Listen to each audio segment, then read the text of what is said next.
ಮಂಗಳೂರಿನ ಬಜಪೆಯಲ್ಲಿ ಮನೆಯ ಅಂಗಳದಲ್ಲಿ ಮಲಗಿದ್ದ ನಾಯಿಯನ್ನ ಚಿರತೆಯೊಂದು ಕಚ್ಚಿಕೊಂಡು ಹೋದ ಘಟನೆ ಭಾನುವಾರ ನಡೆದಿದ್ದು, ಇದರ ದೃಶ್ಯಗಳು ಮನೆ ಮುಂಭಾಗ ಅಳವಡಿಸಿದ ಸಿಸಿಟಿವಿ ಕ್ಯಾಮೆರಾದಲ್ಲಿ ಸೆರೆಯಾಗಿದೆ. ಪೆರ್ಮುದಿ ಗ್ರಾಮ ಪಂಚಾಯತ್ ರಸ್ತೆಯಲ್ಲಿರುವ ಶೇಣವಕೋಡಿ ಎಂಬಲ್ಲಿನ ಜಿಕೆ ನೋಡಯ್ಯ ಎಂಬುವರ ಮನೆಯ ಆವರಣಕ್ಕೆ ಏಕಾಏಕಿ ಬಂದ ಚಿರತೆ ನಾಯಿಯನ್ನ ಕಚ್ಚಿಕೊಂಡು ಹೋಗಿದೆ.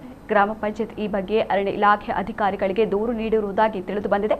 ಕೃತ್ಯದಿಂದ ಮನೆಯವರು ಆತಂಕಗೊಂಡಿದ್ದಾರೆ.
Oh